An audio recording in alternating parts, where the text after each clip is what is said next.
its multi-billion-dollar purchase of American F-35 fighter jets. Swedish defense firm Saab wants Canada to buy and build its fighter jets.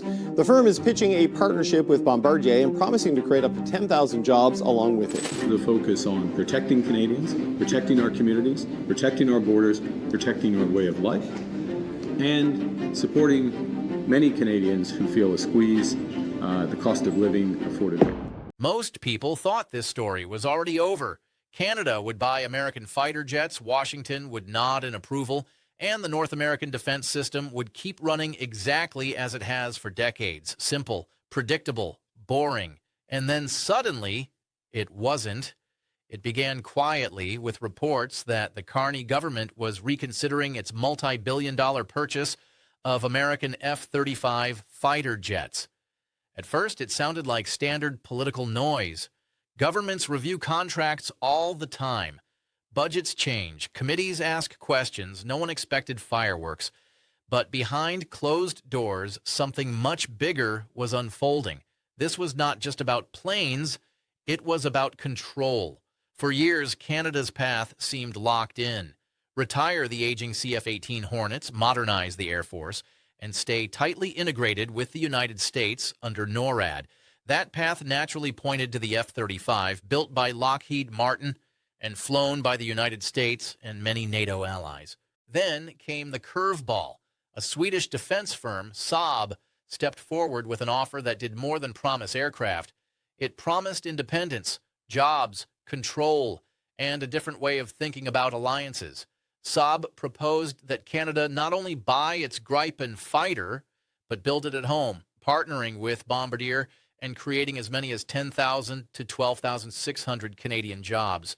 Assembly lines in Canada, support centers in Canada, software control in Canadian hands. That single idea changed everything, because the fighter jet debate was never meant to become a high-stakes face-off between two of the closest defense partners on Earth. Yet that is exactly what it became. At first, the discussion inside Ottawa focused on the usual things: cost, timelines, performance, delivery schedules. On paper, the F-35 still looked like the obvious choice. It offered stealth, advanced sensors, and deep integration with American forces under NORAD. The Royal Canadian Air Force had trained with it. Canadian companies were already part of its global supply chain. But as officials dug deeper, the conversation shifted. It stopped being about what the jet could do and started being about who controls it. When Canada began taking the Swedish-made Gripen seriously, the mood in Washington changed fast. Quiet diplomatic messages started flowing through private channels. They weren't press releases. They weren't public threats. They were warnings. Defense insiders described concerns about interoperability, intelligence sharing, and the future of joint operations. The language was polite, but the meaning was clear. Choosing the Gripen would come with consequences. That tone shocked Canadian decision-makers. Canada did not stop its review. It did not back away. Instead, officials made something very clear, very calmly, and very publicly. Canada's air sovereignty would remain under Canadian control, regardless of outside pressure. That statement landed like a thunderclap in Washington. Very few U.S. allies ever draw that line so openly. To understand why this mattered so much, you have to understand the deeper structure of modern alliances. Since the Cold War, the United States has built a defense ecosystem where hardware, software, data, and upgrades are tightly connected through American-controlled systems. That structure makes coalition warfare fast and effective, but it also creates dependence, and dependence is power. The Gripen represented something dangerous to that system, not because it was better than the F-35 in raw performance, but because it worked differently. It allowed nations to control their own software updates, weapons integration, and mission data without relying on U.S.-managed digital pipelines. In simple terms, once the jet was delivered, control stayed at home. That difference might sound technical, but in defense planning circles, it is explosive. Canada wasn't rejecting the United States.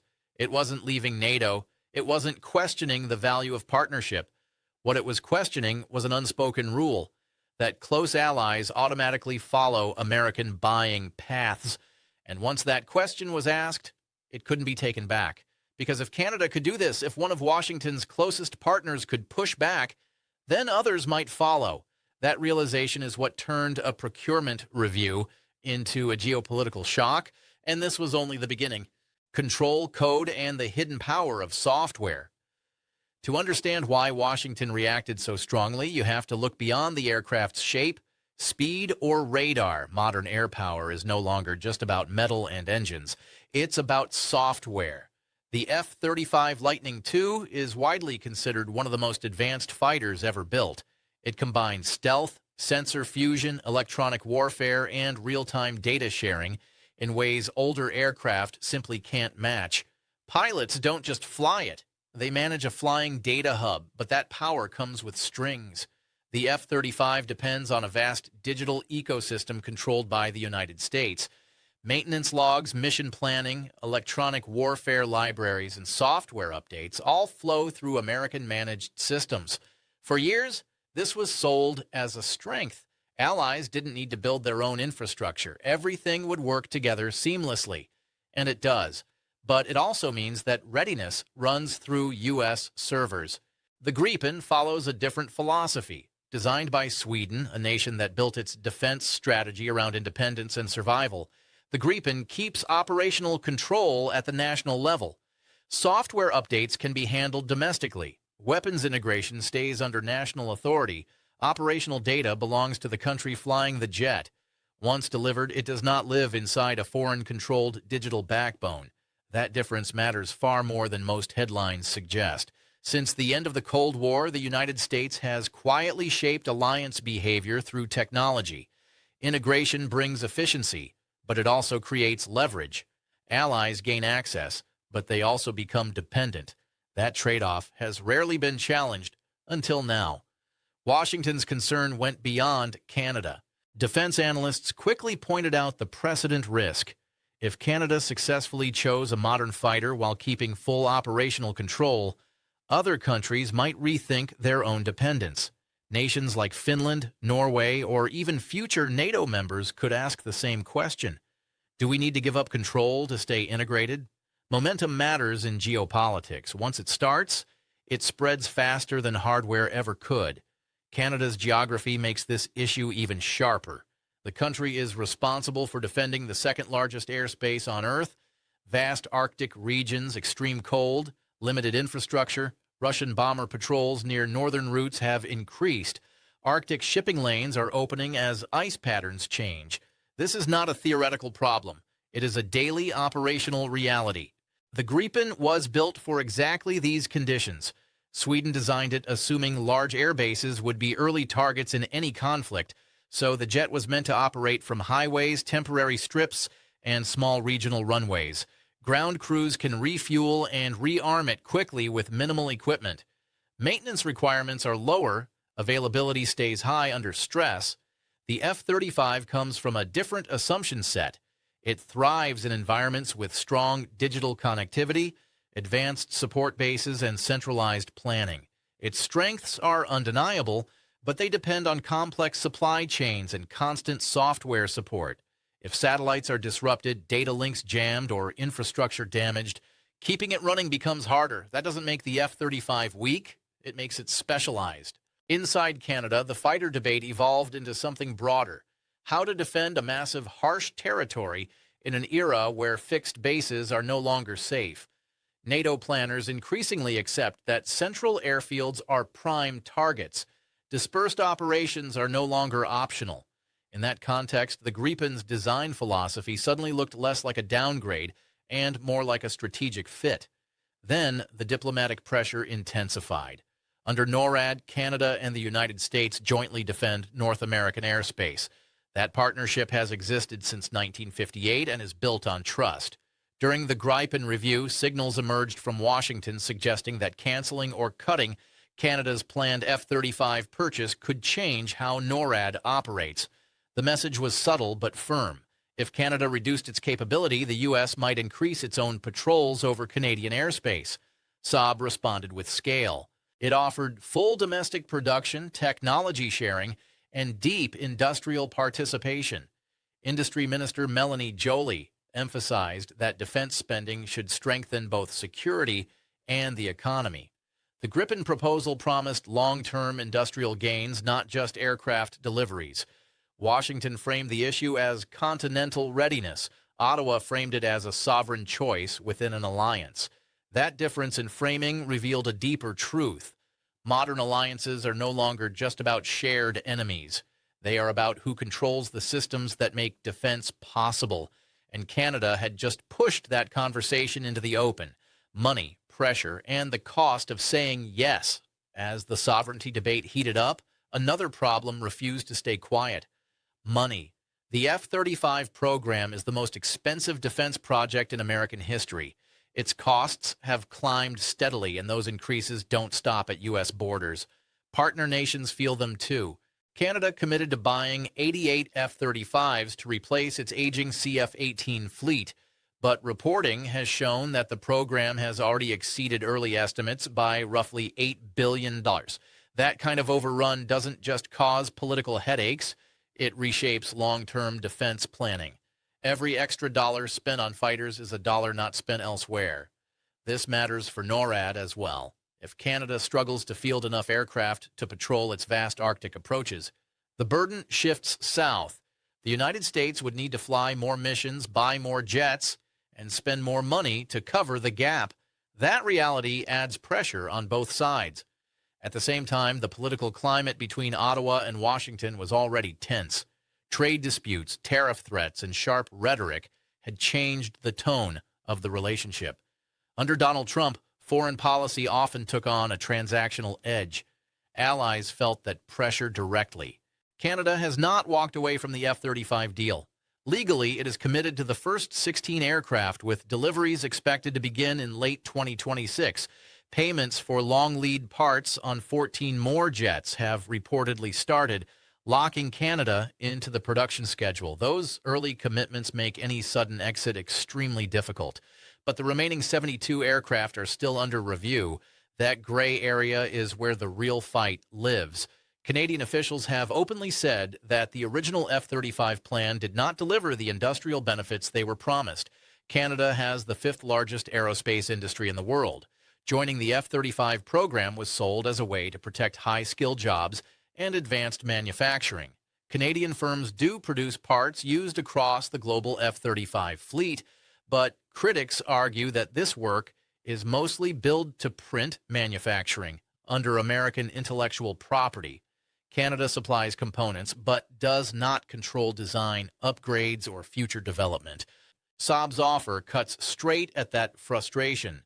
By proposing a domestic production line, regional support centers, and long-term upgrade facilities, Saab promised to restore something Canada lost decades ago, the ability to build and control complete fighter aircraft. That loss traces back to a painful moment in Canadian history, the cancellation of the Avro Aero. Many engineers left the country. Capabilities disappeared. The aerospace sector never fully recovered its independence. The Gripen proposal touched that nerve. Supporters argue that a domestic production line would anchor high-tech jobs, keep intellectual property in Canada, and give Canadian engineers a seat at the table in future development. Critics warn that stepping away from the F-35 could weaken Canada's standing in coalition operations. This is the trade-off. Choose the F-35 and Canada gains top-tier stealth and seamless integration, but deepens long-term dependence on U.S.-controlled systems. Choose the Gripen and Canada gains sovereignty, industrial control, and lower operating costs, but may face friction in some coalition missions. There is no perfect answer, only consequences. Some have floated compromise options. Mixed fleets, reduced numbers, or interim purchases. But mixing aircraft types adds complexity, training challenges, and maintenance costs. What cannot be avoided is the central question this debate exposed. Who controls the digital backbone of modern defense?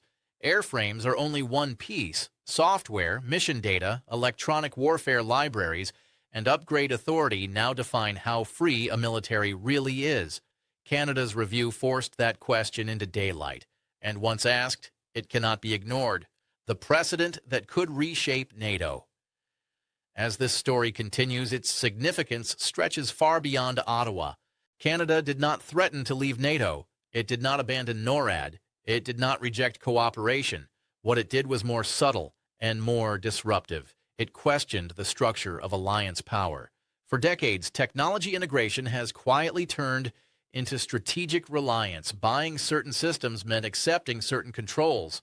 That bargain was rarely challenged, especially by close allies. Canada challenged it anyway, and that unsettled Washington because the challenge came from inside the system, not outside it.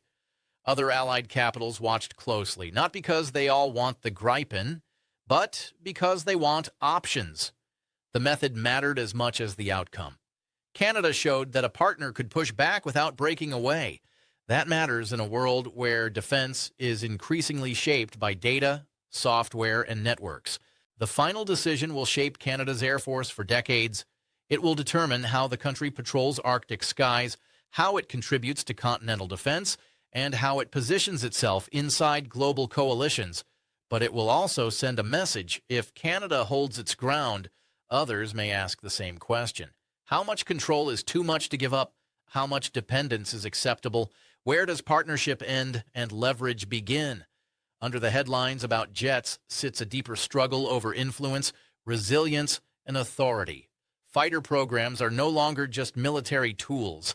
They shape political alignment long after contracts are signed. When Ottawa resisted outside pressure, Washington reacted not because of specs, but because of structure.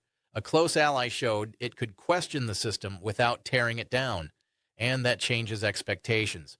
So here's the real takeaway. This isn't just about which jet Canada flies.